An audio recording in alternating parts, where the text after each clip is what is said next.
সভার আয়োজন করা হয়েছে এবং এই সভার সভাপতি হবেন আজকে মুস্তাফিজ খন্দকার পায়েল। উনি নবগঠিত আমাদের জাতীয়তাবাদী উন্মুক্ত মঞ্চের চেয়ারপারসন। সবাই উনাকে চিনেন এবং ওনার একটা ব্যক্তিগত কথা বলে নেই, উনি আমাদের ক্যান্ডিডেট মুক্তাদির খন্দকারের ছোট ভাই। এবং আমি আরেকটা জিনিস বলতে চাই, আছে সব সংস্থার সাথে উনি জড়িত। তো উনাকে আমরা দেখব, আমরা এখানে কথা শুনবো উনি বিশেষ অতিথি হিসেবে থাকবেন। এবং আমাদের প্রধান অতিথি হিসেবে যিনি আসছেন, আপনারা তো নিশ্চয়ই দেখেছেন, আমাদের চেয়ারপারসন জনাব তারেক রহমান একজন মানুষকে খুব দ্রুত উনাকে বিভিন্ন দায়িত্ব দিয়ে এগিয়ে নিয়ে যাচ্ছেন। আপনারা হয়তো বা ওনার কথা জানেন। উনি হলেন হুমায়ুন কবির, এবং হুমায়ুন কবির যিনি উনাকে যুগ্ম মহাসচিব হিসেবে, জাতীয়তাবাদী দল বিএনপির যুগ্ম মহাসচিব হিসেবে উনাকে দেওয়া হয়েছে দায়িত্ব। এবং উনি বিশেষ করে বিদেশের সাথে আমাদের দেশের যে সম্পর্কটা, ওইটা উনি সবসময় দেখভাল করেন। বিদেশি কূটনীতিকরা যারা আসেন ওনার সাথে কথা বলেন। তো আমাদের বলবো সৌভাগ্য, আপনাদের সৌভাগ্য, আমারও সৌভাগ্য যে আমরা এখানে হুমায়ুন কবিরের মতো একজন মানুষের কথা শুনবো। উনি ভবিষ্যতে অনেক উঁচু পর্যায়ে যাবে। উনি আমাদের সিলেটেরই মানুষ, সিলেটের সন্তান। সুতরাং আপনারা তো সাইফুর রহমান সাহেবের কথা সবাই জানেন। আন্তর্জাতিকভাবে সাইফুর রহমান কত বেশি পপুলার, কত বেশি জনপ্রিয়। তো আমরা নতুন মুখ হুমায়ুন কবিরের মধ্যে আমরা আমাদের সাইফুর রহমান, প্রয়াত সাইফুর রহমান, আল্লাহ ওনাকে বেস্ট নসিব করুক, ওনাকে আমরা খুঁজে পাচ্ছি। আপনারা ওনার জন্য দোয়া করবেন এবং উনি খুব দ্রুত চলে আসার পরে আমাদের অনুষ্ঠান আয়োজন আমরা আরম্ভ করব। তো আমরা বিনীতভাবে আপনাদেরকে অনুরোধ জানাচ্ছি, আপনারা আপনাদের আসনে বসে পড়ুন। এবং আজকের যে এই মত বিনিময় সভা, সিলেট 1 আসনের দানের শীষের প্রার্থী জনাব খন্দকার আব্দুল মুক্তাদিরের জন্যে আমাদের হিন্দু ভাইয়েরা, বৌদ্ধ ভাইয়েরা এবং খ্রিস্টান সম্প্রদায়ের, মোট কথা আমাদের সনাতন ধর্মাবলম্বী সবাই এখানে আসছেন।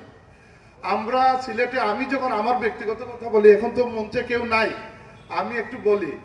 আমি যখন ছোট ছিলাম, ছোট থেকে যখন বড় হলাম, আমরা শিশু একাডেমিতে গেলাম ছবি আঁকা শিখতে। অরবিন্দ দাস গুপ্ত আমার টিচার, এই শিবগঞ্জ উনি থাকতেন। উনি জয়নুল আবেদিন যে আমাদের ছবি আঁকতেন, জয়নুল আবেদিন উনার ডাইরেক্ট স্টুডেন্ট, ঢাকা চারুকলা। ওই অরবিন্দ স্যার থেকে আমরা শিখলাম ছবি আঁকা। আমি সিলেটে সবসময় প্রথম হতাম। তো অরবিন্দ স্যারের কথা মনে হয়, উনিও প্রয়াত, আল্লাহ ওনাকে শান্তি, ওনার জন্য শান্তি কামনা করি। তারপর থেকে যখন বড় হলাম, আমরা হিন্দু মুসলমান জীবনে চিন্তাও করি নাই কে সনাতন ধর্মাবলম্বী, কে মুসলমান, চিন্তাও করি নাই। আমরা পূজা পার্বণে গেছি, আমরা সব সময় ওনাদের সাথে, সব সময়। আমি যখন ব্লুবার্ড স্কুলে পড়ি, আমি অঙ্কে একটু কাঁচা ছিলাম, কিন্তু আমার টিচার ছিলেন নিকুঞ্জ কুমার তাঁতিপাড়া, উনি হিন্দু সম্প্রদায়ের। বিজন স্যার, উনিও হিন্দু সম্প্রদায়ের। ইংলিশে ভালো হলাম আমাদের মিহির কান্তি দাস, এইখানে ওনার কোচিং সেন্টার ছিল। তো আমি এসব বলার কারণটাই হলো যে আমাদের যে ভ্রাতৃত্ববোধ সম্প্রদায়ের মধ্যে, আমাদের যে সিলেটে বিশেষ করে আমাদের, কখনো আমরা কোনোদিন আমরা বুঝি না। আমরা তো যার ঘরে ইচ্ছা ঢুকে গেছি, মিষ্টি খেয়েছি, আমরা পূজা পার্বণে অংশগ্রহণ করেছি, আমরা ঢুল বাজাতাম, তবলা বাজাতাম, আনন্দ ফুর্তি করতাম, একটা বয়স কাটিয়েছি। তারপরে পেটের দায়ে প্রবাসে চলে গিয়েছিলাম। ওইখানে গিয়ে তো আরো বেশি, ওইখানে তো এই আমাদের সিলেটে তো খ্রিস্টান সম্প্রদায়ের লোক একটু কম। এখানে আছেন কেউ খ্রিস্টান সম্প্রদায়ের কেউ? এই তো পাওয়া গেছে। তো আমরা যেমন বিদেশে গেলাম, যাওয়ার পরে ওইখানে তো আমরা মাইনরিটি, ওই যে আমরা মাইনরিটি মেজরিটি বলি না, এটা যদি আমার ব্যক্তিগতভাবে আমি পছন্দ করি না, কিন্তু ওইখানে তো আমরা মাইনরিটি হয়ে গেলাম। খ্রিস্টান সম্প্রদায়ের ওরা মেজরিটি। ওনারা আমাদেরকে এত ভালোভাবে রাখলো, এত ভালোভাবে মানে চাকরি দিল, আমাদেরকে ট্রেনিং দিল। আমি ওইখানে শিক্ষকতা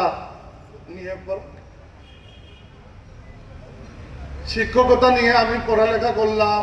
তখন আমার যে শিক্ষক ছিলেন, উনি খ্রিস্টান ধর্মাবলম্বী, আমাকে প্রথমে ইউনিভার্সিটি যেটাতে ভর্তি নেবে না, কারণ ওরা লোকাল ছাত্রছাত্রীদেরকে নেয়, বিদেশিদেরকে ওইখানে শিক্ষকতা করানোর জন্য অনার্স মাস্টার্স করার পরেও আমাকে নিতে চায় না।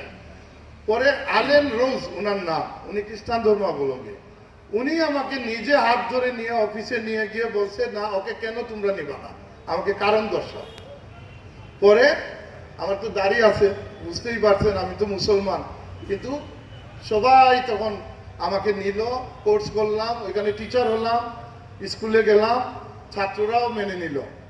তো এই যে একটা সম্পর্ক ওইখানে যে পেলাম, ওনাদের যে আতিথেয়তা পেলাম, বন্ধুত্ব পেলাম, এখন আমি যখন আমার খ্রিস্টান ভাইদেরকে, আমার দেশি বাংলাদেশি খ্রিস্টান ভাই আমি যখন পেলাম, ওনাদের সাথে আমার আচরণটা কেমন হবে? খুবই ভালো করতে হবে। আর আমরা তো ছোটবেলা থেকে সিলেটে এই ট্রেন্ড আমাদের মা বাবা শিখিয়েছে, আমাদের পাশের বাসায় উলুধ্বনি হয়েছে, আমরা এখানে আজান দিছি, নামাজ পড়ছি, এইটাই তো সিলেটের কালচার। তো এখানে আপনারা আসছেন, যারা দাঁড়িয়ে আছেন আপনারা বসে পড়েন, আর আমরা বেশি সময় নিব না, আমরা আরম্ভ করব। আমি আর বেশি কথা বলছি না, বাড়াচ্ছি না, আপনারা একটু বসেন, আমি আবার কথা বলবো, আবার জানাবো আপনাদেরকে কি হবে, কখন আরম্ভ হবে।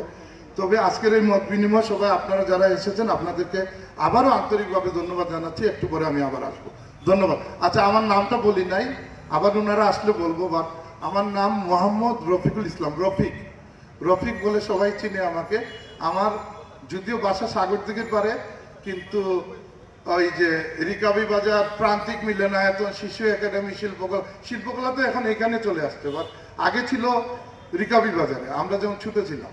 তো ওই দিকেই আমরা বড় হওয়া, এবং নববর্ষের সময় বড় বড় হাতি বানানো, ঘোড়া বানানো, ওগুলো আমার নেতৃত্বে আমার টিম ছিল, আমরা বানিয়ে আমরা ওই মদন মোহন কলেজের সামনে দিয়ে ঘুরে যেতাম। দেখেন মদন মোহন কলেজ নামটা দেখেন, সনাতন ধর্মাবলম্বী নাম না? এমসি কলেজ, মুরারি চাঁদ কলেজ। তো এই নামগুলা অনেক ক্ষেত্রে আমরা দেখছি, আমরা বলবো না, আমরা পিছন দিকে কথা বলতে চাই না। অনেক এলাকার নাম, রাস্তার নাম সনাতন ধর্মাবলম্বীদের নাম মুছিয়ে অন্য ধর্মাবলম্বীদের নাম দেওয়া, এটা আমরা বিএনপির কেউ বরদাস্ত করি না, আমরা করব না। যদি ভবিষ্যতে এরকম কখনো কেউ করে আপনারা আমাদেরকে বলবেন, আমরা এর দায়িত্ব নেব। আমরা সবাই একসাথে বসবাস করবো সিলেটে, আমরা সবাই।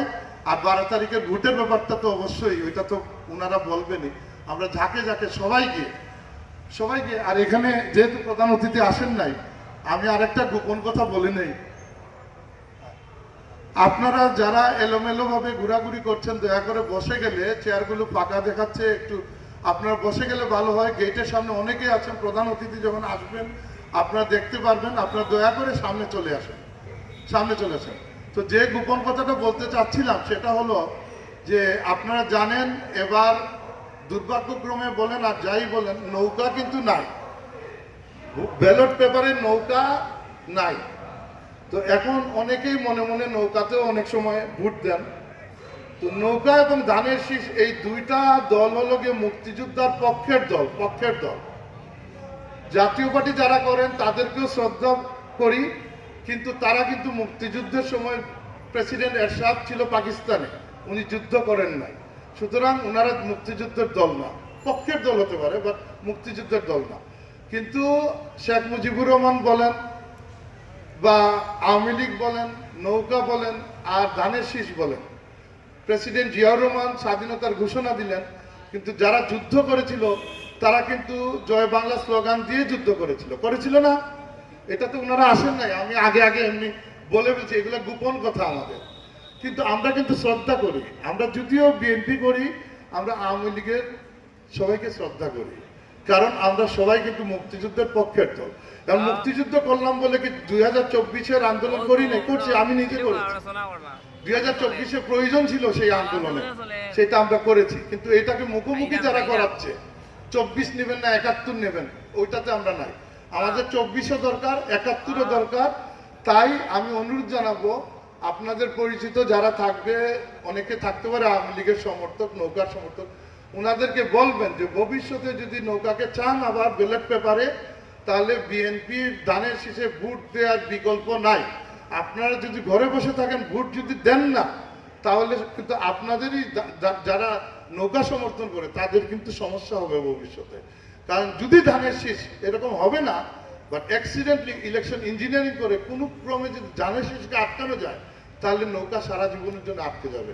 এই কথাটা মনে রাখবেন, আপনারা সবাইকে বলবেন যে আমাদের অনুরোধ যাতে নৌকা যারা সাপোর্ট করতেন তারা যেন এবার ধানের শীষে ভোটটা দিয়ে দেন, এবং দিয়ে দেওয়ার পরেই দেখবেন, আমি কথা দিচ্ছি এখানে দেখবেন, আমরা জানি ইন্টারনাল ব্যাপার, আমরা বিএনপি আসার পরে ন্যায্যতার পক্ষে থাকবো। এরকম ঐতিহাসিক একটা দলকে এই যেভাবে নিষিদ্ধ করা হয়েছে, আমার মনে হয় না সেটা বিএনপি মেনে নেবে। আপনারা জানেন আমাদের চেয়ারপারসন কিছুটা ওনার বক্তব্যে এই ইঙ্গিতটাই দিয়েছেন। উনি বলেছেন এরকম ভাবে যে একটা বড় দলকে নিষিদ্ধ করা এটার পক্ষে বিএনপি না। তো ধন্যবাদ আপনাদেরকে আসার জন্য, আমি আবার কথা বলবো। ধন্যবাদ।